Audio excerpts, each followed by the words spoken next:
30 hours later now, we are up there searching, and clouds in the top of the mountains, and we're up and down, and as we go up these little draws, kind of just searching, we have the MX-10 camera, and we're looking out the windows, and we were making our own fog. The helicopter's making fog, so we'd go up one and come back down, and we couldn't go back up because now there's fog in there from us. So we're doing this up and down the mountain and all over, and now we're starting to get low on gas, and we're searching, and then one of the guys like, hey, crap, I see some skis. Welcome to the Hangar Z Podcast, brought to you by Verticon Helicast and in partnership with Vertical Valor Magazine. In this two-part series, Jack Schonely and I record in person at Verticon 2025 in Dallas, Texas. The conversation explores the incredible operations of Two Bear Air Rescue as we interview Rob Cherot, who is a Two Bear Air Rescue pilot. In addition to Rob's work with Two Bear Air Rescue, he also flies for the Montana Fish, Wildlife, and Parks Agency. Two Bear Air Rescue, based near Whitefish, Montana, is dedicated to saving lives by providing top-tier aviation search and rescue capabilities across the Northwestern U.S. The program is fully funded by philanthropist Michael Goguen, ensuring it operates at no cost to taxpayers. Rob's a seasoned helicopter pilot whose journey is nothing short of inspiring. Rob's story begins with a passion for flight sparked at UND. Rob worked a career as a firefighter-paramedic in Montana before becoming a skilled professional pilot in the rugged mountain terrain of Montana and its surrounding states. Over the years, he's flown everything from animal surveys and fish stalking to rescue operations, all while balancing multiple roles and building invaluable skills along the way. Whether it's navigating extreme weather or managing traumatic incidents, these stories showcase the resilience and dedication of these skilled pilots. Join us as we explore the profound impact of aviation in preserving communities, protecting wildlife, and serving the public, all set against the stunning backdrop of Montana's rugged terrain. If you enjoy this episode of the Hangar Z Podcast, please leave us a review on the platform you use to listen to the Hangar Z Podcast. Your support helps grow our community and showcases inspiring folks like Rob. Your feedback truly makes a difference. Thank you to our sponsors, Becker Avionics, Robinson Helicopter Company, and Onboard Systems Hoist and Winch. Welcome to the Hangar Z Podcast, brought to you by Vertical Helicasts. The Hangar Z Podcast is the first and only podcast dedicated to promoting and exploring the personnel and equipment behind the missions in public safety aviation. Still southbound, skidding to a stop. Stand by here. Looks like you're getting ready to bail. Heads up, guys, bailing. Okay, the guy, he's running through the house, jumping the fence, through the shotgun, threw something out. Grabbing the shotgun. Don't go over that fence. Don't go over that fence. Grab the shotgun again. He is armed. Stay there. Hold your position. We actually, one of our rear air crew was a Coast Guard rescue swimmer. Yep. And I didn't realize home economics was a huge part of the rescue swimmer program, but Wow. he's our tactical tailor. He's got a sewing machine. Yeah. So he sews us all kinds of little projects, and we have a nice snack bar that hangs over the back of the pilot seat with waters and snacks. You know, some of our Cool. So of our missions can be an 8-hour long Sure, trip. You know, Wow. we're going to go fly for 2.5, 3 Without hours. having an boys. emergency. You need yeah, that. You know, we'll have to get gas, and we'll eat airport snacks cookies. or FBO snacks. Cookies are my favorite. But it's also rural Montana, so there's not, most of the airports we go will be self-serve. Yeah. And nobody's around. There's no stuff. So Sure. we keep a, like a little baby backseat snack bar That's good. thing in there that one good. of the guys sewed for us. That's cool. So when we go find their aircraft to put a sticker on it, we can leave a sticker and get a snack. That's right. Oh, absolutely. Yeah. Grab a water, some granola bars, fruit snacks. That's good. That's so cool. A reward Yeah. for putting a sticker. Yeah. In our conversations, multiple people have talked about getting or being put in a position where they're having to defend themselves or get away from a bear. With that in mind, do you guys carry any firearms or any way to protect yourselves from a grizzly or something similar? We don't keep one in the aircraft specific, and we don't have an exterior baggage compartment. We're in the 429 right now, and the baggage compartment opens up to the back of the aircraft. Right. So we don't keep bear spray in there. Yep. Bear spray is a big bear spray is very effective, but we don't keep it in the aircraft. Yep. Some of the guys, not all, will have a gun in that. Everybody has their own little kit that they kind of keep on them, and some of them are armed and some of them aren't. Yeah. Half our guys are deputies, and I think they mostly have a firearm with them. For those that don't know, I mean, this might seem obvious to most of our listeners, but not all. Why not? Why no bear spray in that aircraft? Why not carry it? Yeah, if it goes off in flight, we're all gonna die. Yeah, we're crashing.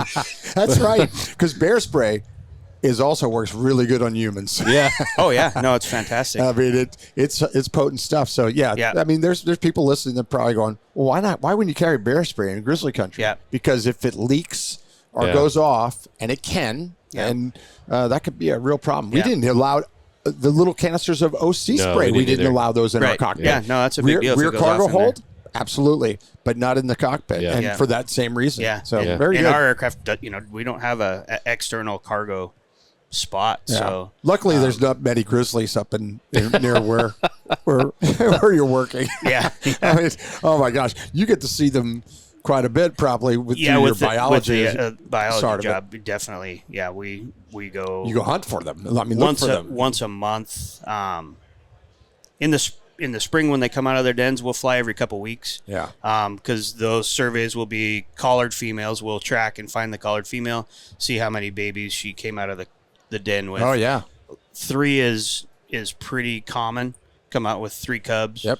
And then we'll check on them in a couple weeks, find them again, cool. find them, kind of watch them grow up, but then watch them disappear. Yeah. Starts with 3 and maybe ends with 0 or ends with 1 or 2. Yep.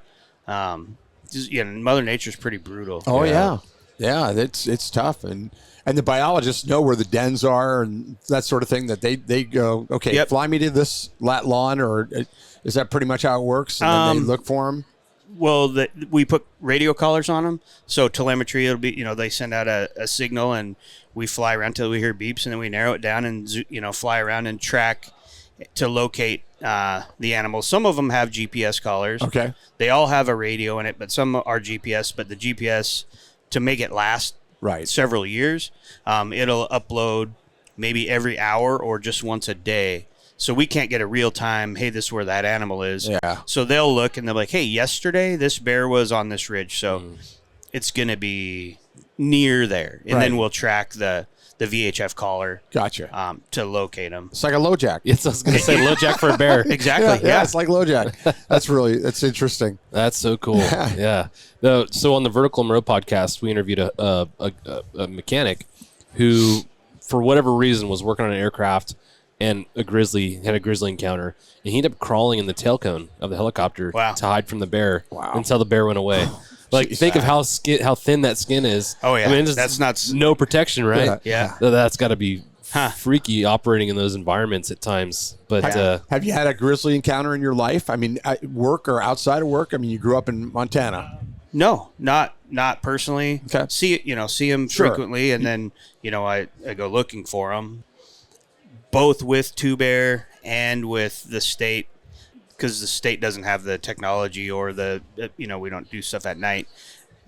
It seems like more and more every year we get several grizzly bear encounters where they attack a person, and so we'll take the Fish and Game helicopter and go look for that bear, because a lot of times a bear comes into camp, somebody shoots it, and they're like, oh yeah, I shot it but it ran off. So then we'll go look and try to find the wounded, try to find a wounded bear, because a wounded bear is not a good bear to have, near people. So a lot of time they think they shot it and wounded, and they probably missed, but we'll go look, and then depending on the circumstance, that bear might have to be put down. So we'll go fly, and like I said, Ovando. I don't know if you did your bike ride. I was just about to ask you, did you respond to Ovando? So my helicopter for Fish and Game was in maintenance. Yep. I got called to go fly on that in the day. Didn't happen. The Billings Fish and Game pilot brought his A-Star up from Billings. He flew over there. That. Yeah, he flew over there, and they were looking around, because the bear came into town and got a bike rider lady in her tent. And jeez. Pulled her out of her tent right in the middle of this tiny town. Very, very small tiny town. 70 population of 75 or something. Yeah, like probably. That. And but right in the middle of town, where all these cyclists come through on the route that I did, pulled her out of her tent. She had food in her tent, and It came into right in the middle of town and pulled her out of her tent and killed her. And then I remember seeing video of an A-star with a shooter, with somebody with a rifle responding to that. And I was curious. I thought, that might be Rob. But no, it was not me, the other guy from Billings, but then he didn't have any luck, didn't locate it. So we went and flew in the night with Two Bear to assist them. With our IR camera and the capability to fly at night, so we flew all around there in the night looking for a bear. We didn't find it then. Turns out I think it was hiding in a barn in town or a shed. It was close by a chicken coop or something like that, and got it a couple days later, right? Yeah, it was within a few days. 2 or three days later in the night they wound up. It was terrible, absolutely tragic. I will tell you that I slept inside the jail.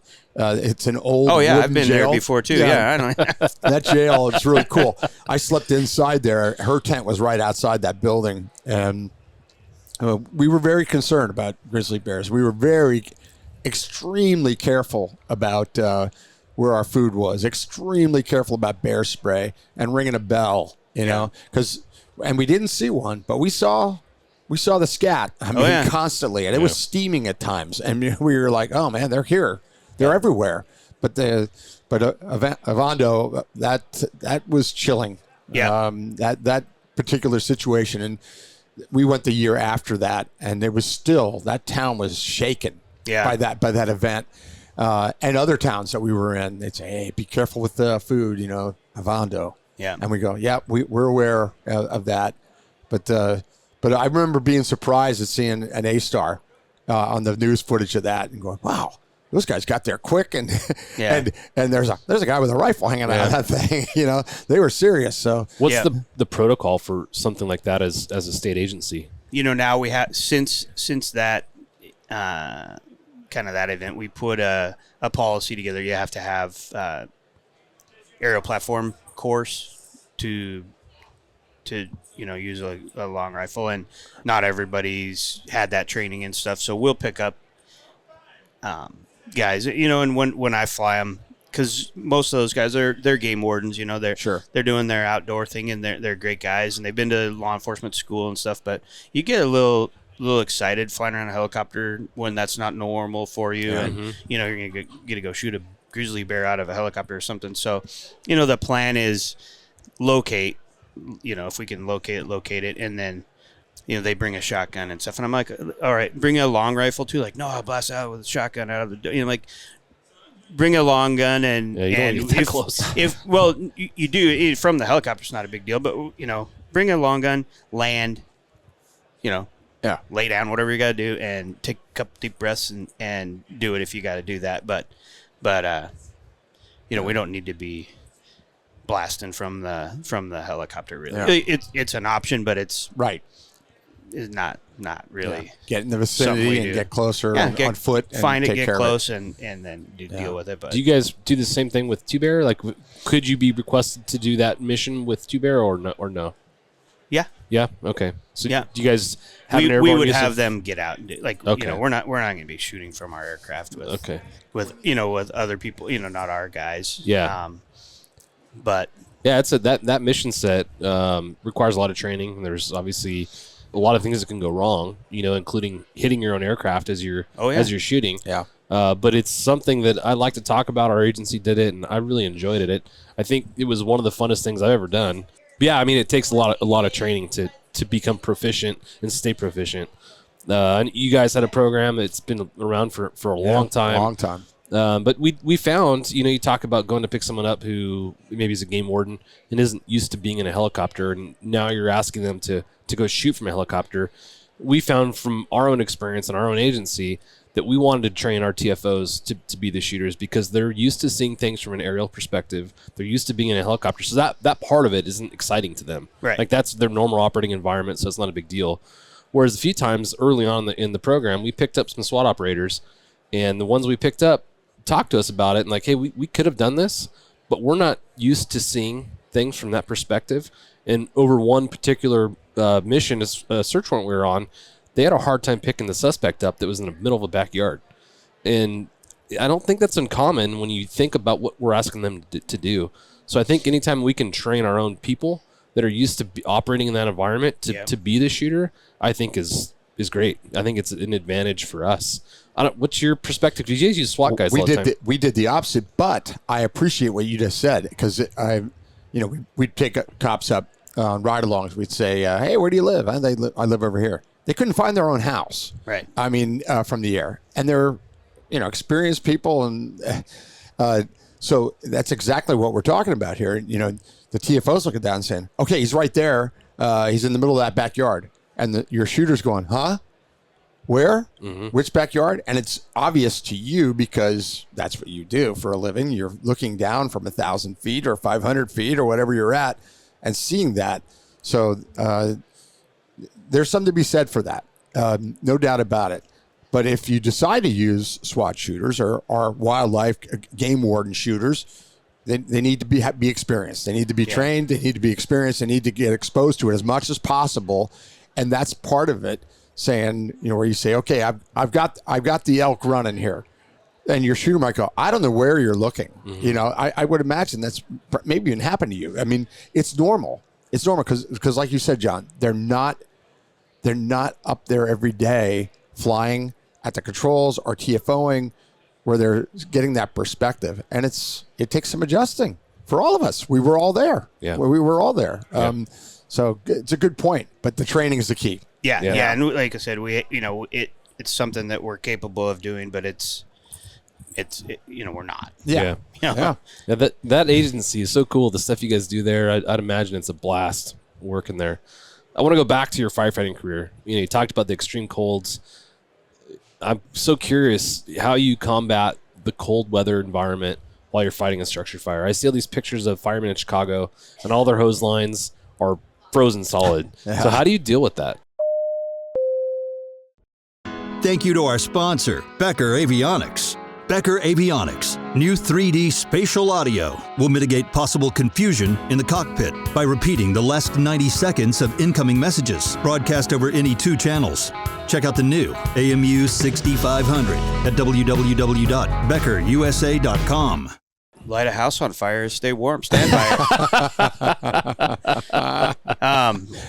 it. The gear is pretty heavy, thick, robust. You stay fairly warm, and you're working warm. The slowing down working after you've been sweating, that's when you get cold. Yeah. And the hoses and stuff, as long as water's moving, it's not going to freeze. Mm-hmm. So that's not a big deal till kind of the event's over, and then you're rolling up hoses and stuff, dealing with it. But basically, it's not that big of a deal. Just keep water moving. Even if you're not using a hose, squirting out something super cold out, you just got to crack the nozzle and let it dribble and leak water till you're ready to roll everything up kind of all at once. But then it's a frozen, nasty, cold mess. I'd imagine it's a race to roll that hose when it's all done. Otherwise, it's going to you want to get it rolled up and then get it inside and cleaned and dried. But the driving the fire trucks around is probably the biggest trick. Taking a fire truck on a medical call, and you're going to be there for 20 minutes or whatever. So they'll have to put the truck in pump and recirculate and be basically pumping water through the pump and back into the tank. Well, okay. So you can't so you don't freeze the pump and crack that or crack any valves. That's kind of that engineers got to do that stuff kind of and tinker. Yeah. While the truck's sitting outside in the cold. It's funny because for you guys, you've lived there your whole life, so it's no big deal. But I think about these things from my perspective, and we get cold, freezing weather where I live, and we get snow, but we don't get the temperatures you do. So just some of these questions, like, well, how do you deal with that? Fire hydrants, getting access to fire hydrants that are buried in snow. Yeah, that's a constant challenge. So do you find yourselves using metal detectors? Like, how do you identify where these hydrants are? They'll be on the same side of the road every, on each court. You kind of know where they are. The city in Kalispell, they want residents to shovel them, and big snow years when the people can't keep up. Fire department will go around and shovel hydrants all day till they get a call. It's going to cruise around and shovel out hydrants. Yeah, our community does that. Again, the fire department recommends, hey, if you want your house to be saved, do us a favor, go go dig your hydrant out. So we do that ourselves, and I think it's silly if you don't, because if your house catches on fire, it's only you that you're punishing by not shoveling that thing out. Yeah, but yeah, it's generally not a huge problem. So now you're retired. You're no longer with the fire service. You're full-time employed. You've got 2 jobs again. That seems to be a theme. You like 2 jobs. I don't know. That's actually wrong with me. Two bear, 2 jobs. Yeah. 2 is the common factor here. I'd like to dig into what you guys are doing at Two Bear a little more. Can you talk about the founder and what his vision was for the program and how it evolved to where it is now? Real quick, easy, short story. The local sheriff of every county is ultimately responsible for search and rescue in their county. Some counties have lots of money, all over the whole United States. Some are loaded and they have spaceships and hovercrafts and boats and 4-wheelers and tanks and all kinds of stuff. And some have, 3 volunteers, one that knits dog sweaters and one's like that. It's the reality of the whole of the country. And obviously the interior is worse because less population, less tax money, less people, all that. But anyway, the sheriff kind of was seeking additional funding to charter aircraft. Really was the premise. It wasn't knocking on doors. Hey, can we have a helicopter program, please? It was, I don't have the budget for flight time to go charter one from the local FBO. It's a expensive endeavor, and just kind of kept finding themselves, I think, running short on funds for that kind of stuff. Whatever, somebody dies in the 30 miles in, it's the sheriff's responsibility to go get that guy. And so hey, the guy down at the little FBO's got a helicopter, we can charter him, we can run down there and get this guy, or search for missing people, or this, just how they're used. So kind of was just looking for funding. Ran into Mike and kind of told him the story, and he's like, well, what do you mean? Like how he's from California, and I'm sure he's used to, if he gets hurt in the woods, the fire department, police department are going to race to try to get there, and then the county's going to come over with their helicopter. You have half a dozen aircraft kind of arguing over who gets to rescue him.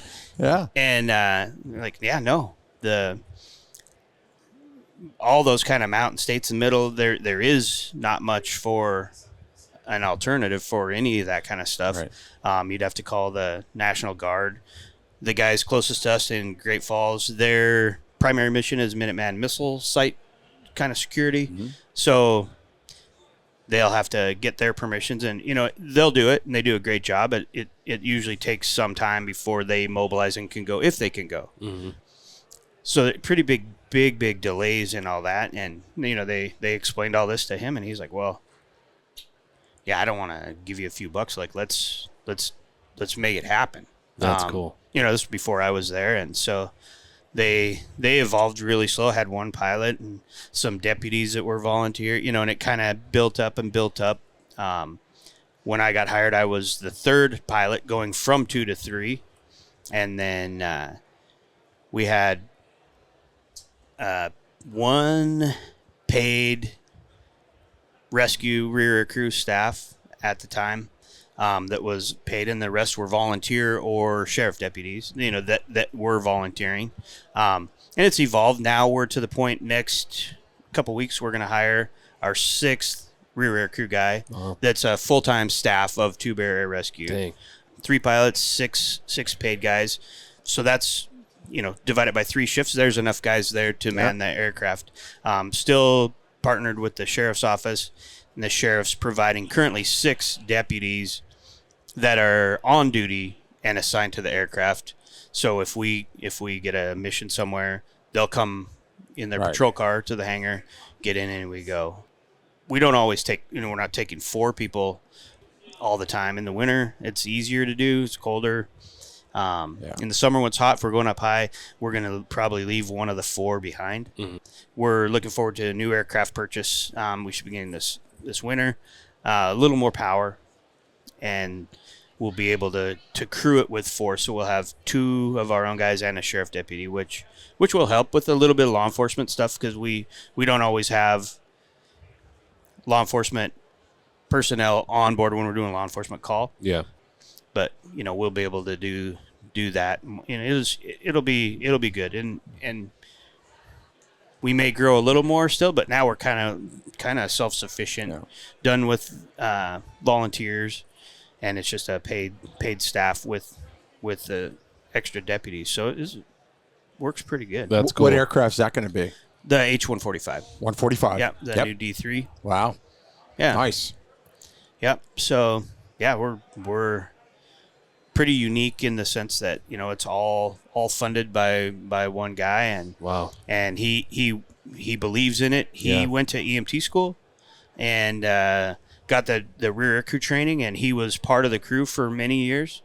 Wow, one of the guys call him in the middle of the night, hey man, we got a hoist rescue in the mountains in the dark, let's go, and he'd run down and do it. That's which cool. Is great, because it shows he's all in. He believes in the it's not, hey, I had extra money and I need a tax write-off. He 100% believes in the program. Yeah, he's out there in the dark and the cold. He's doing it. Risking it. He hasn't been doing it the last little while. He's just extremely busy but he still maintains his EMT. He wants to come back when things slow down. So it's amazing. It's a unique story, man. Yeah. It really is, and the fact that it's grown as it has in a great way, and out there saving lives. I mean, that's a great story. What was his tie to public safety to begin with?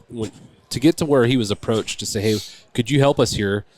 How did he get to where that was even possible for him to be approached and asked? No tie to public safety, really. I think the plan was, hey, let's go solicit people that might be able to donate some money to charter more aircraft, really. And he was banged on the right door. That's cool. Then here he is these years, as riding the hoist or helping with the mission itself. That's phenomenal. Yeah, it's funny when you were talking about that there's not a lot of assets like that in a lot of places, including Montana before Two Bear Air, and that you'd wait for the guard. That's how it is in Central Oregon where I'm at. There's, up in Mount Bachelor or up in those mountains in the Cascades, if you get yourself in a world of trouble, it's going to be a while, and it's going to be the guard from Salem. Right, and then they've got fog on the coast. And that's right. They got to come halfway to us. It just is not. The timing is going to be the problem. If you're laying up there in bad shape, the chance of you getting helicopter rescued in the Cascades is minimal. And the medevac ships will help when they can. And I know that in the medevac ship that's in Bend, they go up to the mountains regularly to assist Deschutes County. Otherwise you're waiting for National Guard, and it's going to be a long while. And which people go, well, it's no big deal. It's 2 hours. Unless that's you with a broken back on that mountain in the snow. 2 hours is going to feel like an eternity to you, and you might not make it those 2 hours because of weather. And on top of your injuries from your snowmobile accident or your avalanche or whatever it was. So it's great that your region, which is a big region, 300 miles is a big region, and Kalispell's located in a cool place where, you do have that 300 miles. It's mostly all the mountains with, except for just to the north's Canada. And we can't go into Canada.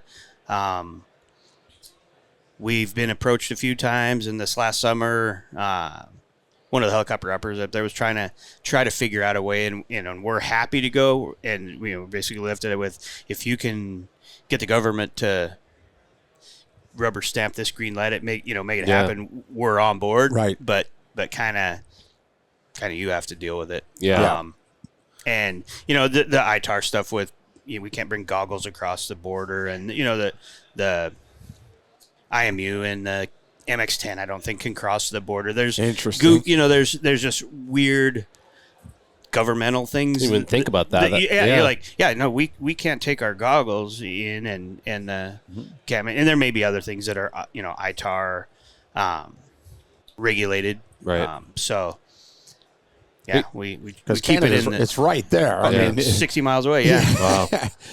We talked about your staffing. With that amount of the staffing you have now, what is it does it provide as far as shifts go? Are you fully staffed 24 hours a day, or what does that look like? Yeah, we're fully staffed 24 hours a day. We are not at the hangar.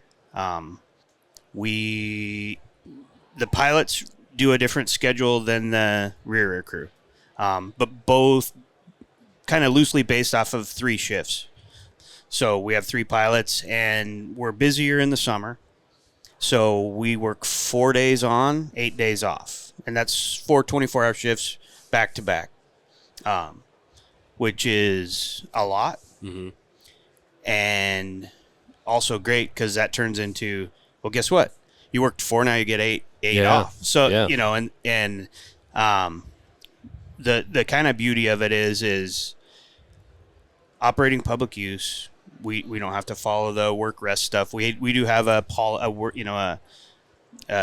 work rest policy in our ops manual and stuff, and it's basically, hey, we're all grown-ups. If we recognize we're tired or you think I'm tired, we'll call in another crew and we'll just go home. No questions asked. It's cool. Just and if the other crew is out at the lake and can't come in, then we just shut the program down. Yeah. Like, wow. It's beautiful that we don't, we're not trying to appease the mayor or the governor or the police chief or the, any of that, or the boss of a private company. We're doing it because we want to do it. We want to make a difference and save lives. So that's what we're going to do. And if we're like, man, we're tired, we're going to take the phone off the hook. Yeah. Oh, cool. Which is awesome. Yeah, that's like the ultimate dream, right, for most people. Yeah. And usually it only happens a few times a summer, and generally we don't have to take the phone off the hook. One of the other pilots will call, or we police ourselves. I know if I'm not on call, I know the helicopter's going out, and I can see. I'm like, holy cow, they went out 5-6 times today. They flew last night, so I'll call back, hey, don't worry about it. I'm working until tomorrow. That's cool. And, just policing each other and doing it that way, it helps a lot, and, hasn't become an issue. And, we intend to keep it that way. Yeah. You kind of touched on it here, but what is the mission pace for you guys? I mean, I know it probably varies due to seasons and all that stuff, but what can you give us some numbers there? Whether your mission is saving lives or servicing high-value assets, Onboard Systems Hoist stays ready to assist. Features such as single-point payout reduce the potential for hoist-induced load swings, enhancing overall safety.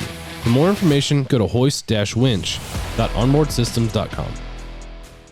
I guess an average would be 100 missions a year. Okay.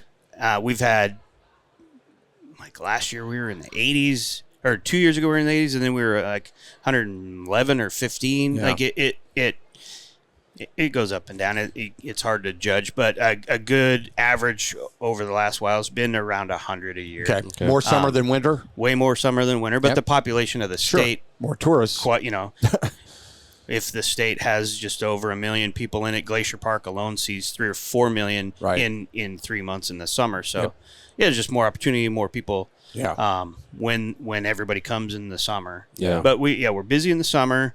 Slows down a little bit. Kids go back to school and everything kind of dies down. And then hunting season happens. Everybody goes out, gets, overdoes it hunting or gets hurt or lost. So then we pick back up in hunting season, and then hunting season ends and it dies off till after Christmas because the snow's not great yet. And all the backcountry, there's good snow high up in the mountains, but you can't get your snowmobile there because there's no snow on the valley floor. So the slow time is Christmas, December through mid-January. And then, were you part of plucking some bike racers from the Great Divide mountain bike race a few years ago and the June snow that they had? Not that one, no. Do you remember that? Yeah. I mean, it's like June 14th, mid-June, this race every year, and it's from Banff to the Mexican border, right? And it goes right through Whitefish and Columbia Falls and Big Fork. And middle of June, bam, snow. And there was some helicopter rescues. I mean, these people they're not prepared for that. Yeah. They're not prepared for. It was like almost a foot of snow, I think, in some spots. Jeez. And but again, we're talking about weather earlier. Mid-June, foot of snow, it can happen. Oh, it can happen. Yeah. You've kind of answered the next question I've got, and I'll frame the question by talking about my experience with Mount Baldy in Southern California. So Mount Baldy is a source of a lot of rescues between the San Bernardino County Sheriff's Department and Lake County Sheriff's Department. And what happens is people will drive in the valley. They'll park at the base of the mountain. It's at 1,500 feet or so, and they climb to the top of Mount Baldy, or they attempt to. It's at 12,000 feet roughly. So they might start the hike in vans and shorts. Oh, yeah. And they get to the top, and it's freezing, and they're slipping on ice. So you can imagine what happens as a result of that. Do you see very similar? Is the source of your rescues similar to that in terms of people essentially starting in one place and ending in another, and be like, I was not prepared? Absolutely. Yeah. Okay. A great deal of them are unprepared. Yeah. Just now it's dark. It's a lot easier to ask for help now. Mm-hmm. In California, I'm sure you get self-service almost from anywhere to anywhere. That's a more difficult thing where we're at. But now with all the satellite communication stuff, your phone does it. It's easier to call for help. And I think people generally a little bit are getting softer, calling, tapping out a little earlier than they would have 20 years ago, probably.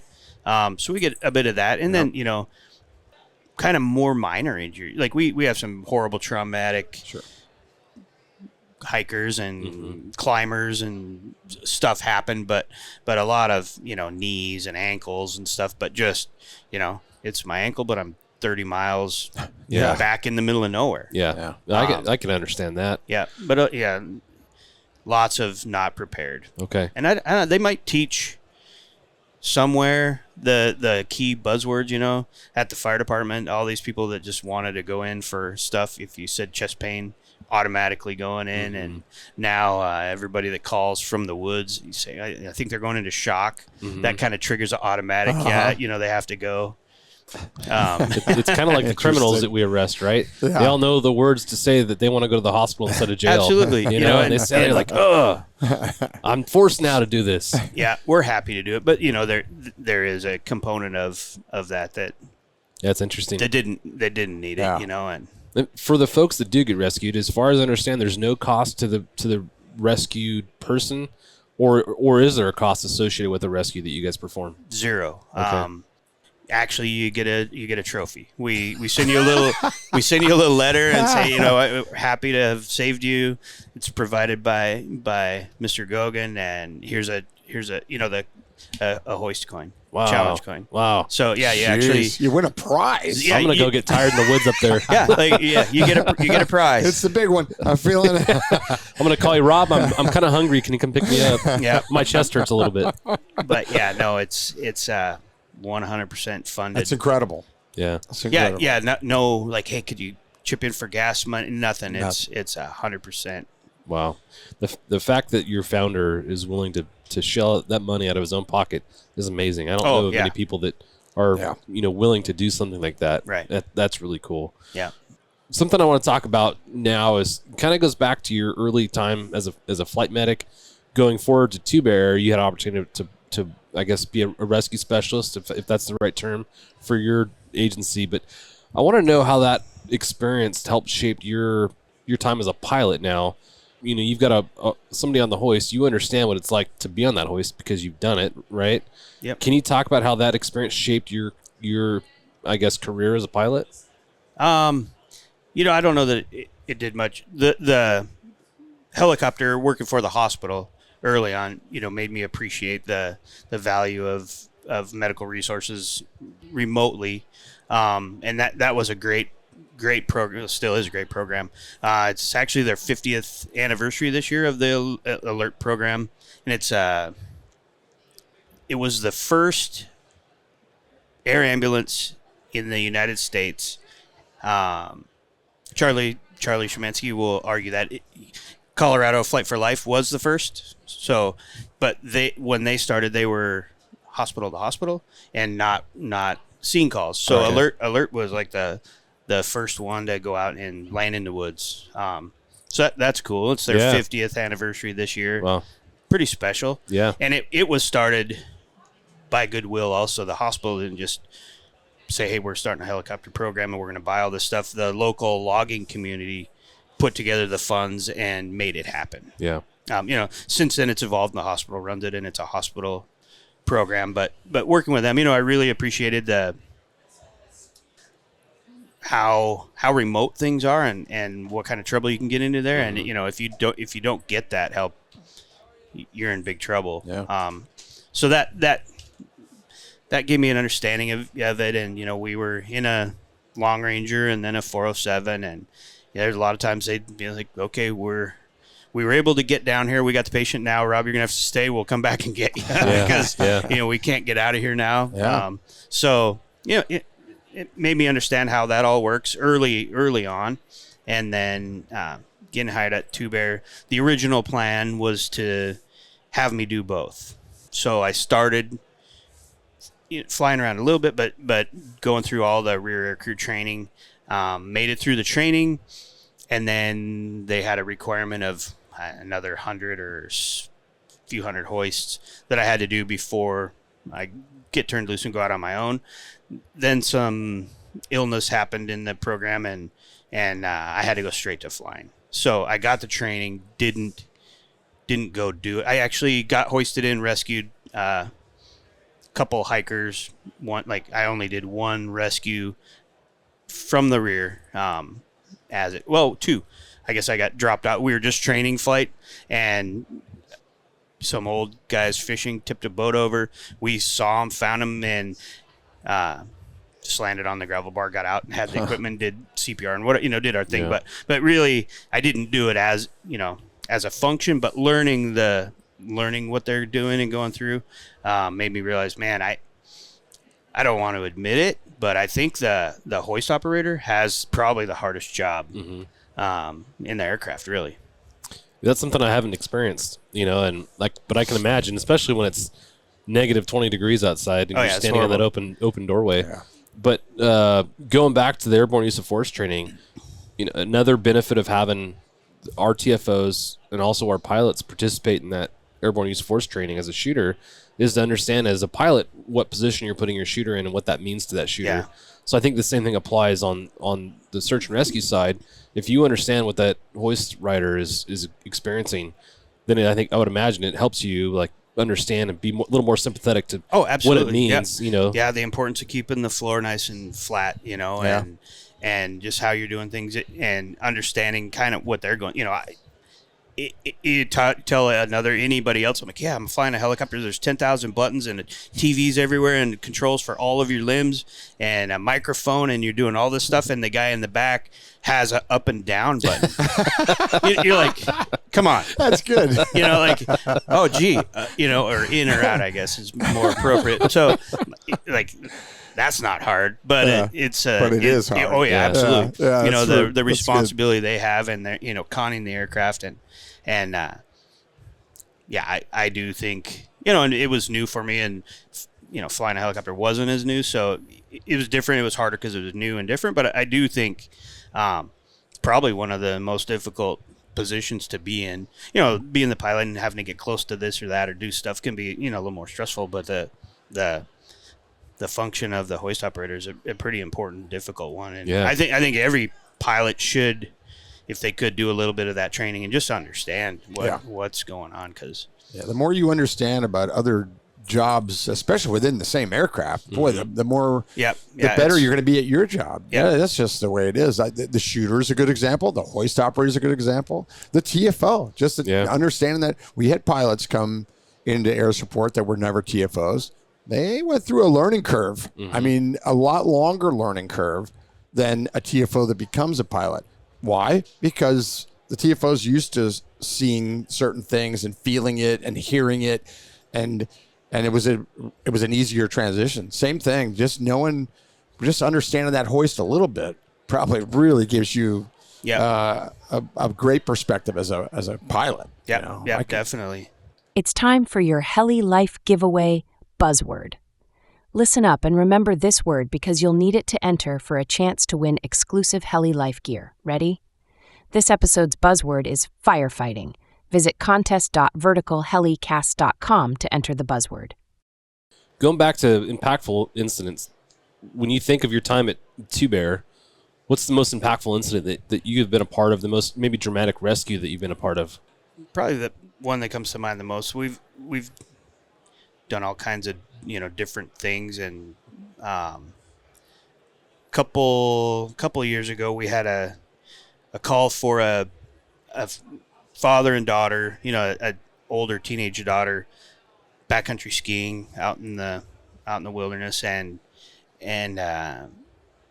skied up the mountain into the clouds. Going uphill to ski downhill. Yep. So they went up into the clouds, and they were pretty thick clouds. Apparently, she couldn't see her dad, not very far in front of her.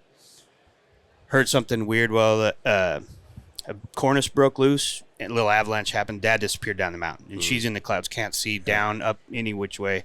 And we're able to.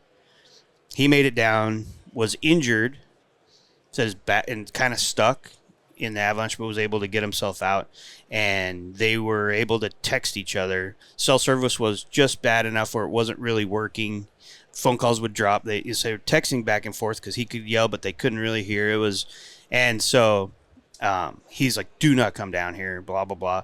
Turn around, follow our tracks all the way back to the car, and get help. And of course, it happens in the way late afternoon. We by the time we get called, because it's in another county far away, and so generally our dispatch times are pretty lengthy because we're not something happens, we just don't go. We need to make sure it's appropriate, and we're many phone calls down the line. So we get called to go to this incident in the night. Try to go down there and turn around. You can't. Bad weather.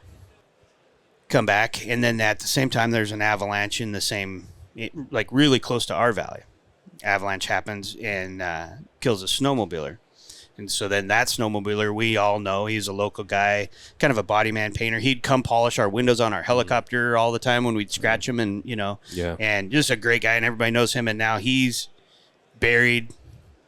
His friend's unburied, but he's deceased in the backcountry, and we've got a girl on a mountain and her dad, and really far away, and I can't go to either one of them. Right. It's just the weather's no good, so that's frustrating. Like, okay, well, we'll try first thing in the morning, and then I'm like, okay, man, I know the deceased guy. He's not buddies with me, but I know him well. Mm-hmm. And I'm like, man, we got to get him out of there, but he's got to wait. So then we take off and go try again in the morning to go where the girl is, and can't make it. So we turn back around, land at the hangar, waiting for weather to get better. It's a little better. Let's try again. We try, can't make it. Turn around. I'm like, but I think we can get the other guy now. So we go over the hill, hoist the avalanche victim, bring him back, and then wait. Now it's afternoon. Finally, we've got the weather to get to the other call. And by now, the dad had made it down the mountain. They were texting each other, pretty savvy backcountry people, and she was gonna dig a snow cave.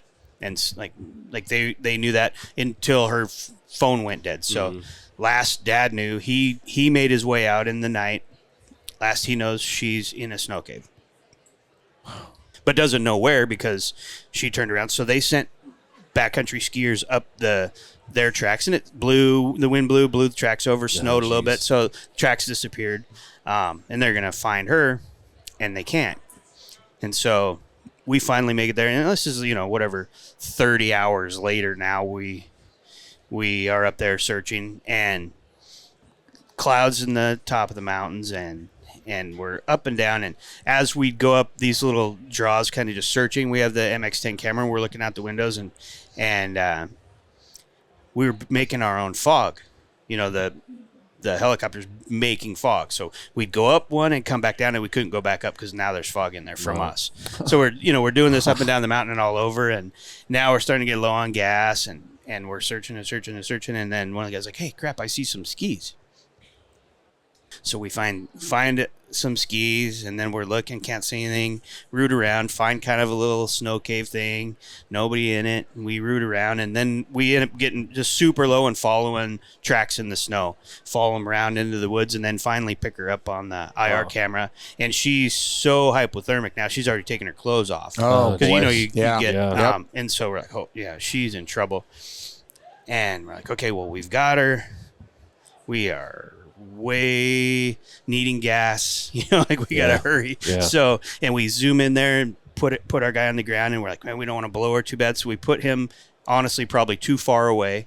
We lower him under the ground, and boom, he sinks up to his armpits in snow. So now he's kind of fighting to get over to her, and then we're building fog, so we kind of take off, let him do his thing. It's just a giant cluster.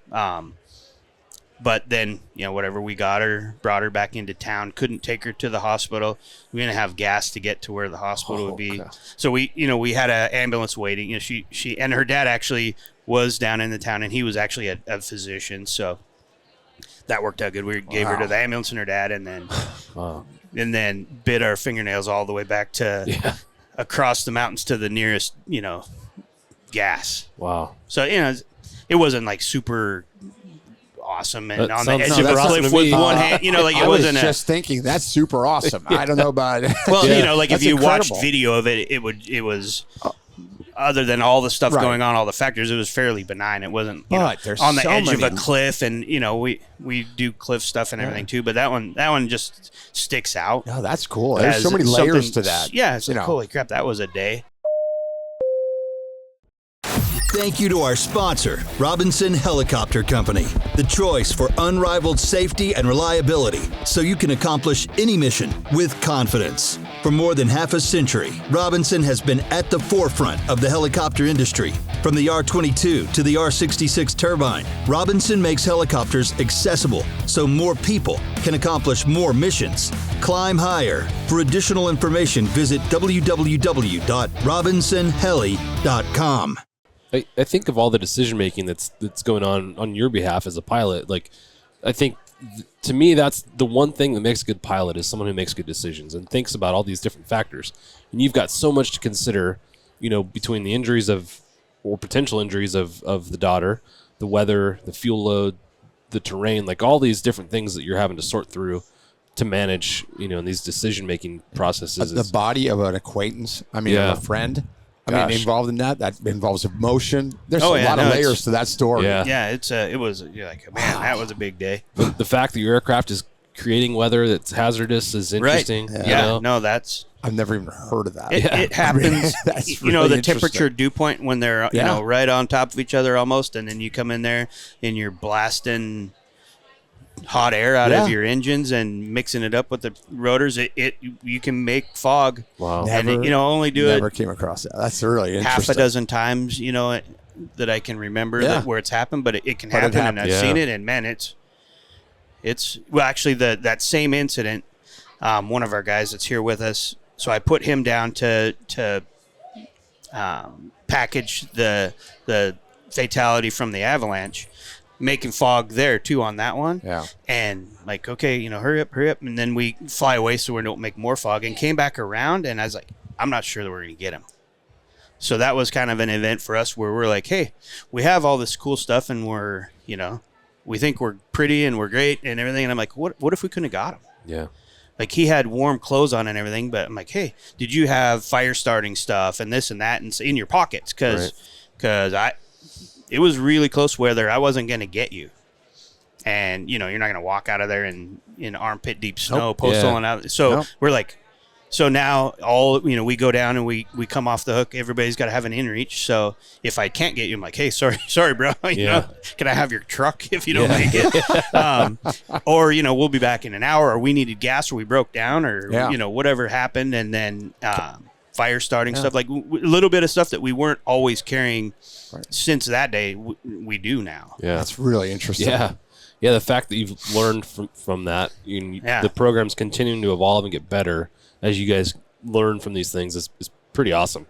And when I had one thing, it's a successful mission. Yeah, a successful mission by all accounts, right? You got survived, and they learn from it. Yeah, that shows that you guys are in the right mindset. You're even looking, hey, that was a great day. Yeah. I mean, it was a sad day. Yeah, but we brought our friend home. Yeah. And it was a great day. We've got her, and we found her. We rescued her, and she's going to be okay.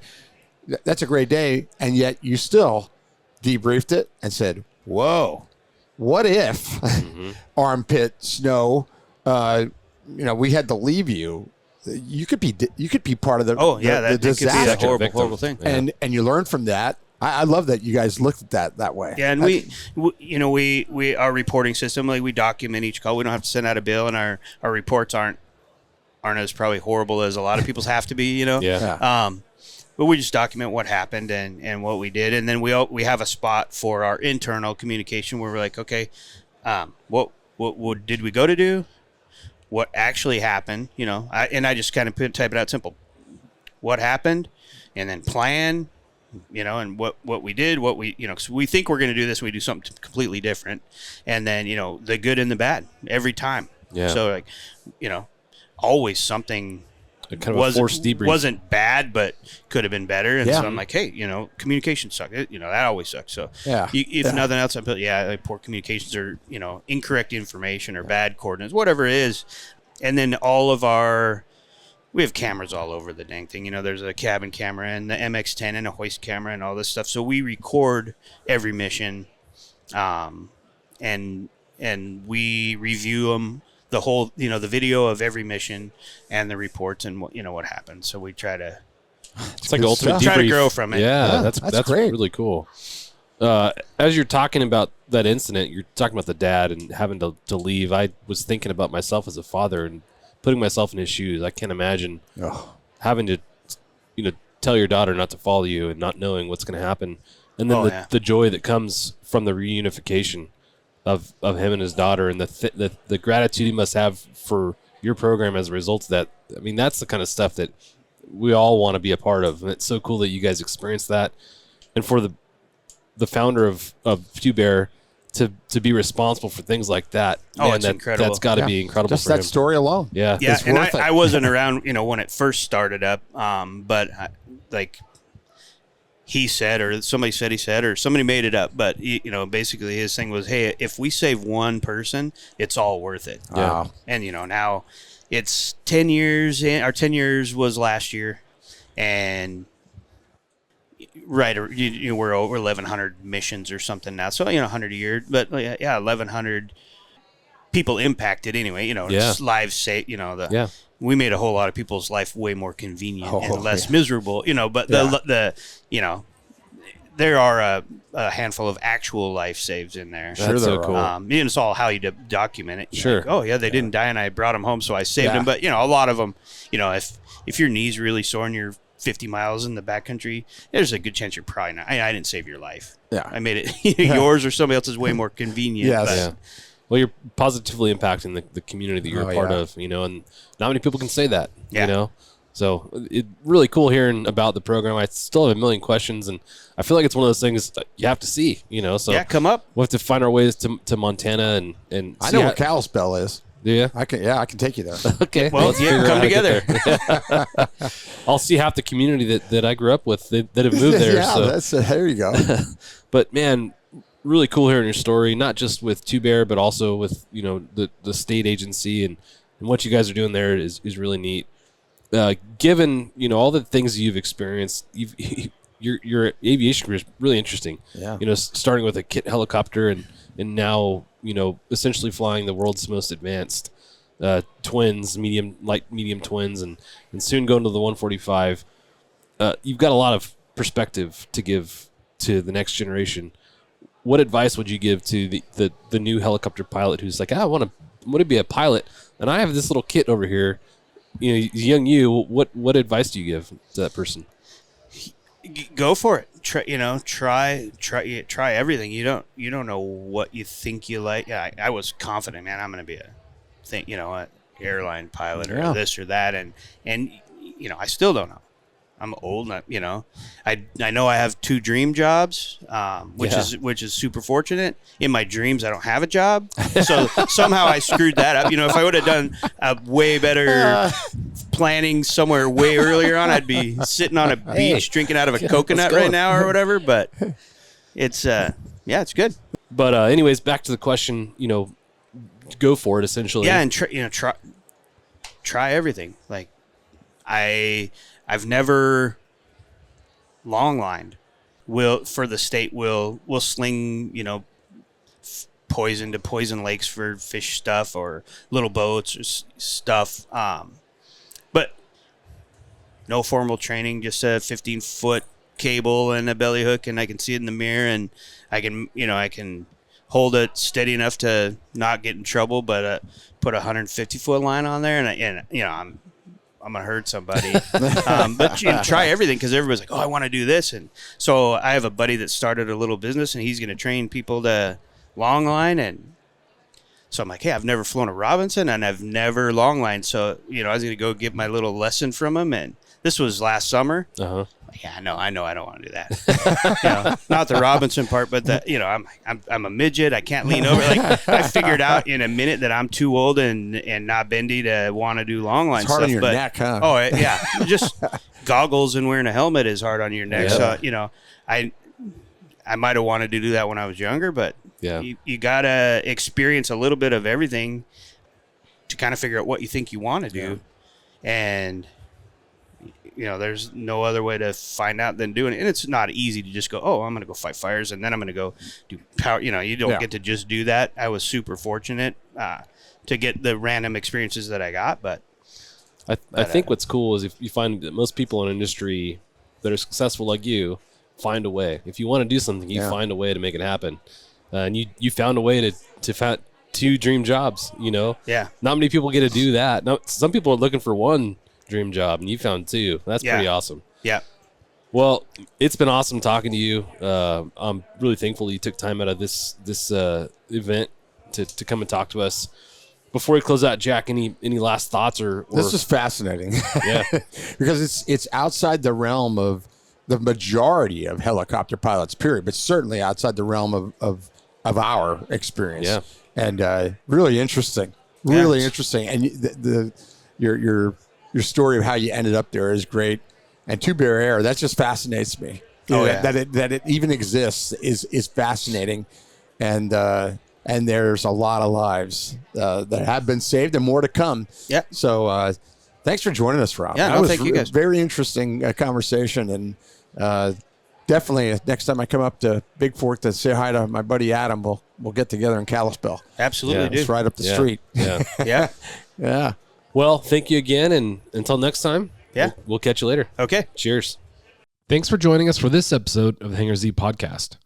Don't forget to like and subscribe to hear more stories that promote the personnel and equipment behind the missions in public safety aviation. Lastly, stand by for a message after a word from our sponsors. Cheers. Thank you to our sponsor, Robinson Helicopter Company, the choice for unrivaled safety and reliability, so you can accomplish any mission with confidence. For more than half a century, Robinson has been at the forefront of the helicopter industry. From the R-22 to the R-66 turbine, Robinson makes helicopters accessible so more people can accomplish more missions. Climb higher. For additional information, visit www.robinsonheli.com. Whether your mission is saving lives or servicing high-value assets, Onboard Systems Hoist stays ready to assist. Features such as single-point payout reduce the potential for hoist-induced load swings, enhancing overall safety. For more information, go to hoist-winch.onboardsystems.com. Thank you to our sponsor, Becker Avionics. Becker Avionics, new 3D spatial audio will mitigate possible confusion in the cockpit by repeating the last 90 seconds of incoming messages broadcast over any 2 channels. Check out the new AMU 6500 at www.beckerusa.com. And that wraps up this episode of the Hangar Z Podcast. We hope you enjoyed learning about the incredible work of Two Bear Air Rescue and the inspiring journey of Rob Cherot, a pilot dedicated to saving lives across Montana and the Northwestern U.S. From rescue missions to wildlife surveys, Rob's stories highlight the vital role of aviation in community safety and conservation. A huge thank you to Rob for sharing his experiences and to all of you for tuning in. If you're interested in hearing more stories from the rotorcraft community, be sure to check out the Vertical Helicast podcast platform. It's packed with incredible interviews and insights that celebrate the innovation, dedication, and adventures of those in the rotorcraft community. Check it out at verticalhelicast.com. Also, if you enjoyed this conversation at Hangar Z Podcast, We'd love to hear your feedback. Please take a moment to leave us a review on the platform you use to listen. Your support helps us build our community and highlights inspiring members from our community like Rob's. Whether you're tuning on Apple Podcasts, Spotify, or any other platform, your feedback makes a big difference. Cheers.